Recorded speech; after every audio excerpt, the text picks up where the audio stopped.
Assalamualaikum warahmatullahi wabarakatuh. Saya mahasiswa semester 3 yang saya banggakan. Alhamdulillah, mudah-mudahan kita bertemu dalam keadaan sehat walafiat. Semoga Allah senantiasa memberi perlindungan pada kita semua, amin. Saudara sekalian, kita ketemu di manajemen keuangan 1 ya. Jadi di semester 3 ini kalian semua diberi materi manajemen keuangan 1. Dan diharapkan sebelum saya masuk ke materi ini, diharapkan kepada kalian semua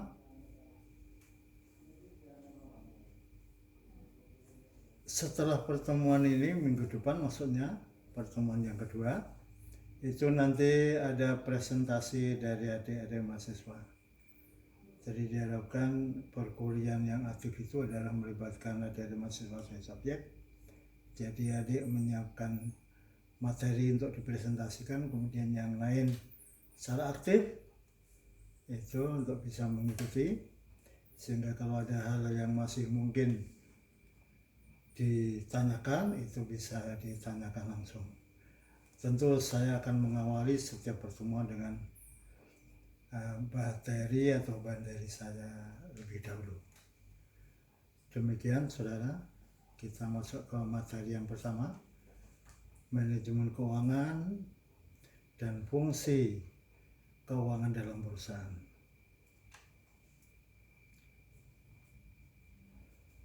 Manajemen keuangan menyangkut kegiatan perencanaan, analisis, dan pengendalian kegiatan keuangan. Pengertian manajemen keuangan menurut para ahli, Lehman itu manajemen keuangan merupakan usaha untuk menyediakan uang dan menggunakan uang untuk mendapat atau memperoleh aktiva. Erlina memberi pengertian manajemen keuangan merupakan manajemen terhadap fungsi-fungsi keuangan.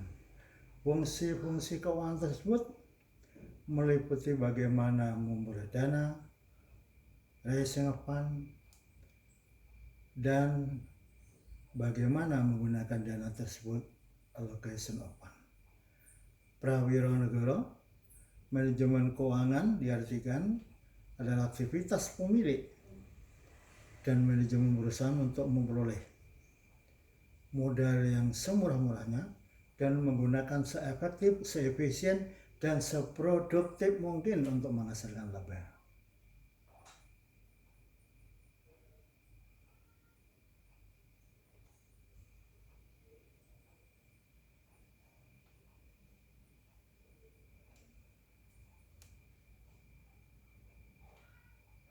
Berikutnya Pak Bambang Rianto, manajemen keuangan adalah keseluruhan aktivitas perusahaan yang diarahkan untuk mendapatkan dana dan menggunakannya.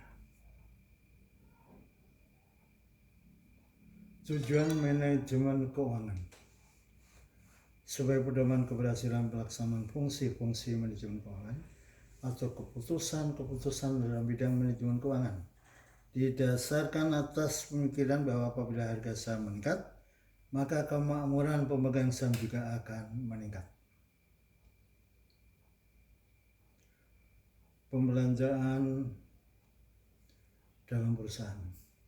Keseluruhan aktivitas perusahaan yang bersangkutan dengan usaha mendapatkan dana yang diperlukan dengan biaya minimal dan syarat-syarat yang paling menguntungkan beserta usaha untuk menggunakan dana tersebut seefisien mungkin.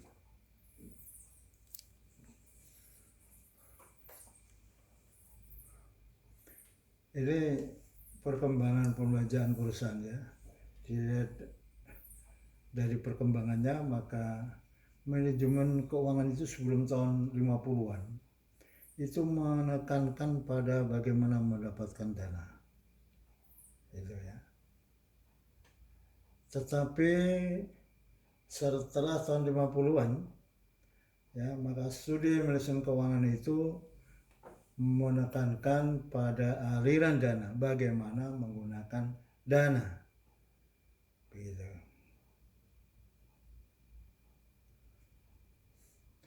Gambaran pendekatan modern terhadap belanjaan perusahaan. Aktiva suatu perusahaan atau investasi yang menentukan pada akhirnya menentukan besarnya rentabilitas investasi dan aliran kas perusahaan. Yang kedua, kebutuhan dana atau cara memenuhi pendanaan perusahaan ya. Ini menentukan sumber dana atau struktur modal dari eksternal atau internal. Jadi modal itu bisa dihasilkan, bisa diperoleh sumbernya dari eksternal dan internal perusahaan. Kemudian penggunaan modal, dan terakhir mengenai dividen, pembagian keuntungan. Berapa yang harus dibagikan kepada pemegang saham atau pemilik usaha ya sebagai dividen, dan berapa yang harus disisihkan untuk perkembangan lebih lanjut ya. Untuk pertumbuhan perusahaan maksudnya demikian.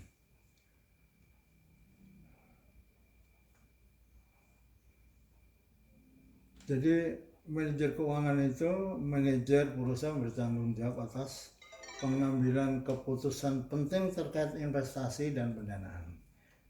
Yang pertama, perencanaan dan pengendalian dana, mendanai investasi dan operasional perusahaan, dan kemudian bertanggung jawab atas perolehan dana yang sesuai dengan kebutuhannya. Dan demikian kelancaran aliran kas atau dana yang masuk dari luar ke perusahaan untuk membiayai investasi dan operasional perusahaan sangat tergantung kepada kemampuan manajer keuangan dalam menjalankan fungsi pendanaan.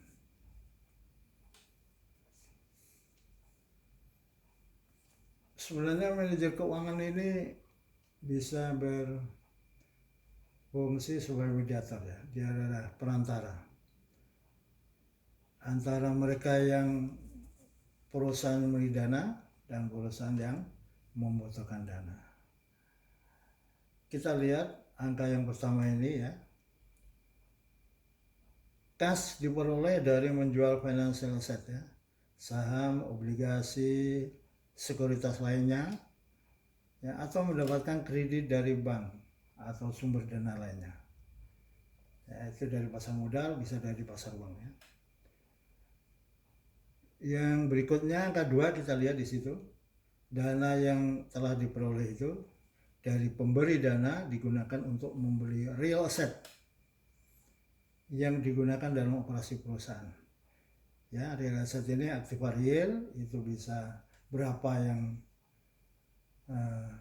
direncanakan untuk diinvestasikan pada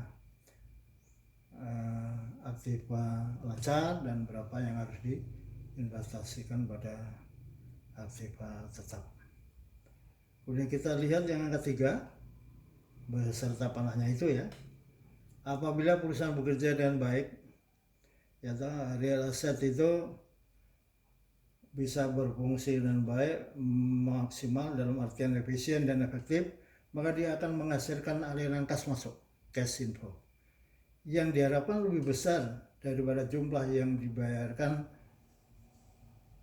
dari investor mulanya ya, dari angka 1 tadi ya. Nah, dan kita lihat dari hasil operasi real asset itu akan pada akhirnya dihasilkan angka 4 ya. Angka 4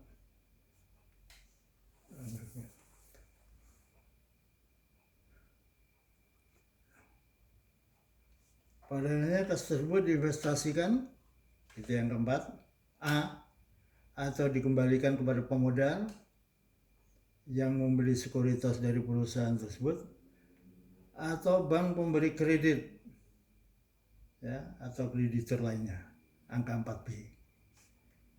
Jadi bisa dari hasil operasi perusahaan ya, dengan mengoperasikan secara maksimal dan efisien dan efektif dari real estate itu, maka pada akhirnya dihasilkan kas yang bisa diinvestasikan atau dikembalikan kepada pemodal. Ya. 4A, dan dikembalikan untuk pembayaran hutang ya kepada kreditur atau kepada bank atau kreditur lainnya. Di 4B posisinya. Selanjutnya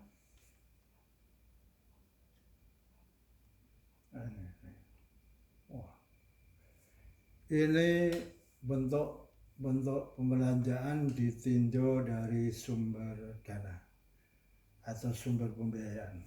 Sumber pembiayaan perusahaan itu bisa berasal dari luar perusahaan dan bisa berasal dari dalam perusahaan. Jadi external financing yang meliputi pembelanjaan sendiri, equity financing, dan pembelanjaan asing. Ya. Ini debt financing. Yang dari external financing itu